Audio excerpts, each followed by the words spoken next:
Hey guys, Justin here. The wintertime is one of my favorite times of year to get into the outdoors, but it's cold. It's cold in the wintertime, and there's nothing worse than getting to the top of a mountain or halfway through a snowshoe and starting to freeze. Over decades of enjoying the outdoors during Canadian winters, I've dialed in my layering and clothing system in the wintertime so that I don't get cold and I stay comfortable. I'm out on a short hike right now into the Sibbald Lake area near Calgary, Alberta, and I'm gonna share with you guys my layering system so that you guys can get out there, stay comfortable, stay warm, and enjoy the winter. The first layer with any layering system is the base, so I guess I have some clothing to take off. All right, down to the base layers. I'm not gonna get all the way down, but underneath my base layers, I usually wear a synthetic nylon boxer brief made by Stanfield. You can basically use whatever your favorite underwear is, just avoid cotton because cotton kills, as you know, in the wintertime because it absorbs so much moisture. For my top, I use an Outdoor Research Vigor quarter zip long sleeve shirt. This is a grid fleece shirt. I love grid fleece in the wintertime because it's quick drying, it's lightweight,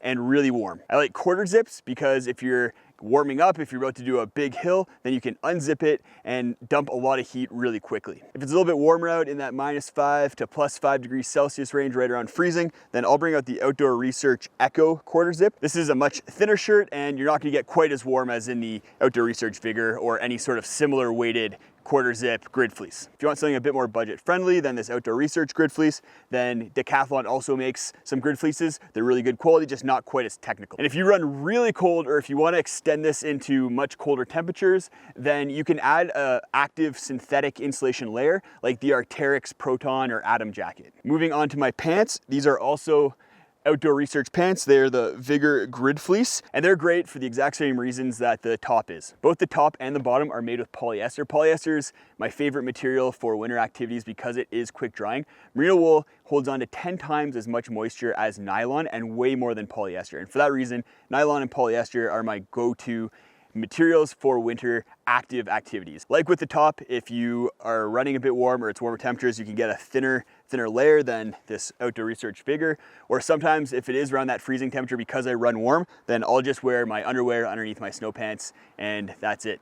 I'm starting to get a little bit cold in just my base layers, so I'm gonna add my other layers back on and then we're gonna talk about those. We'll start at the top with something that I get a lot of questions about, my hat. This is the Outdoor Research Wrigley hat, and there's a few features I really like about this hat for wintertime. First of all, it has a brim, full brim, so that blocks a lot of the sun that's coming down and hitting me, as well as it's insulated, so there's fuzzies on the inside here that add insulation to your head. And the best thing about it are these ear flaps. So if it starts getting a little bit colder out, if you hit a ridge top, then you can pull these ear flaps down and stay warm. So you don't need to be transitioning between a baseball cap and a toque. You get all the benefits of a baseball cap as well as all the benefits of a toque with this hat. As usual, if you're interested in picking up any of this gear, I'll post links in the video description. You can get there on your phone by clicking the little arrow next to the video title, or if you're on your computer, then clicking the Show More button. Next up, we'll talk about this beautiful jacket that I have on here. This is the Outdoor Research San Juan soft shell jacket. Soft shell jackets don't have a waterproof breathable membrane like Gore-Tex and breathe way better than hard shell jackets that do have those waterproof breathable membranes. Most soft shells are treated with a DWR treatment though, and because of that, any sort of snow that lands on the jacket or even a light rain will beat up and not soak through the jacket. Soft shells are great jackets if you're going out in colder temperatures. If you tend to do winter activities and where you may encounter rain, then you probably want a hard shell jacket. This jacket has a few features that I think are essential for a winter jacket. First up, it has these chest pockets that you can keep anything that uses a battery in order to keep it warm. I keep my cell phone in there as well as sometimes a battery pack and my inReach device.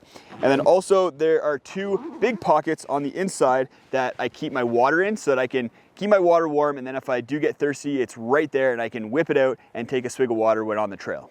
My pants are also a soft shell pant, and these are the Outdoor Research Trailbreaker 2. I swear this video isn't sponsored by Outdoor Research. I've bought all of this Outdoor Research gear myself. And these pants are great for the same reasons that the soft shell jacket is. You get all the same benefits, but something that the pants have that makes them a little bit unique for soft shell is that the knees are reinforced with a waterproof breathable material so that if you are breaking trailbreaker, then you're gonna not soak through the pants and you're gonna be nice and dry. I also use soft shell materials for my gloves. So these are the Decathlon Trek 500 soft shell gloves. These are nice for any sort of active winter activity because they breathe really well. My hands get really, really warm. If your hands run colder, then definitely get something that may have some wind protection and more insulation because your hands will get cold if you have something like Raynaud's. But for me, these are awesome. And something that I really like about them is they have the reinforced palm here for when I'm using trekking poles, and then they have a touch capable finger and thumb. I've been using these quite a bit over the last year and a half here,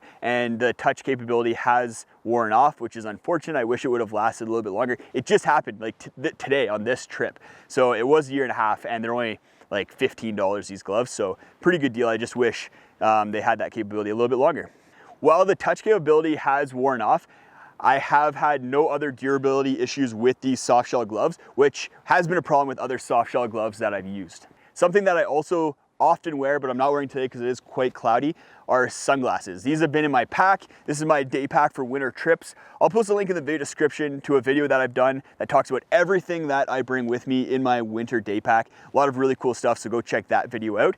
But sunglasses are pretty much essential in wintertime because you have sun coming at you from the sky as well as reflecting off the snow. And I've had some issues where I forgot sunglasses, and it is not fun if you are out in wintertime without sunglasses. I like these Decathlon photochromatic sunglasses. So photochromatic just means that they adjust depending on the light. So because it's kind of cloudy right now, they're clear, and then if it got sunny, then they'd get much more tinted. I like that because then I can bring them out with me. I don't have to worry about multiple lenses. And even today, I will probably wear them for the rest of the trip because it's really important to be protecting your eyes. So now we'll talk about what's on my feet. This is another thing that I get a ton of questions about, is my footwear and what I wear in the wintertime.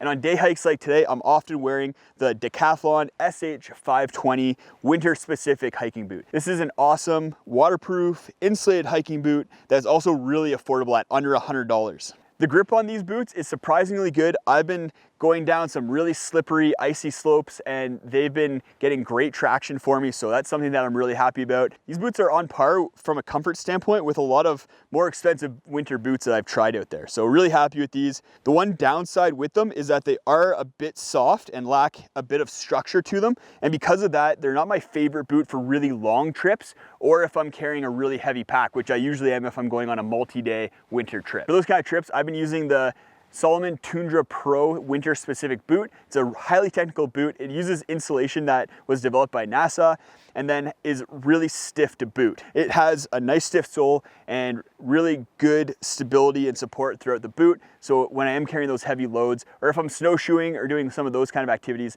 then I'm very comfortable, and that boot has been awesome as well. As for my sock system within the boot, there's a couple different things that I do depending on what kind of trip I'm going on. If I'm going on just a standard winter hike like I'm on today, then I'll wear a synthetic sock, varying the thickness depending on how warm or cold it's going to be. I've been wearing toe socks these days because they've been very comfortable, allowing my toes to splay. But if it is a little bit colder, then I'll wear a thicker sock. If I'm going on a multi-day trip, or if I know it's gonna be really cold, then I'll use a vapor barrier in my boot. And what a vapor barrier does is it prevents the sweat and moisture that your foot produces from getting into the boot and freezing. So that's a very big factor if you're on a multi-day trip, because you don't want your boots freezing overnight with all that moisture and sweat that gets in them. The vapor barrier prevents that. And as well, if it's a really cold trip, like sometimes if I'm going resort skiing and I know it's gonna be really cold, then I'll put a vapor barrier on between my sock and boot so that all that moisture doesn't get into my boot and then evaporate and cool my foot off. And you can use the vapor barrier a couple different ways. You can just use whatever your favorite thin synthetic sock is underneath the vapor barrier and then stick that in your boot. Or if your feet run a little bit cold, or if it's colder conditions, then you can throw a warmer sock over top of that, like a wool Darn Tough sock. And while I do choose materials for my winter travel clothes that are quick drying and help avoid me getting sweaty is almost inevitable to a degree when you're on winter trips. And because of that, I have a complete change of clothes at camp if I'm on a multi-day trip. And if you're interested in my winter camp specific clothing list, then I'll post a link to that video right up there. As well as I have a whole playlist dedicated to winter trips, gear reviews, and gear lists that I'll post in the video description. So go check out that if you want more winter content.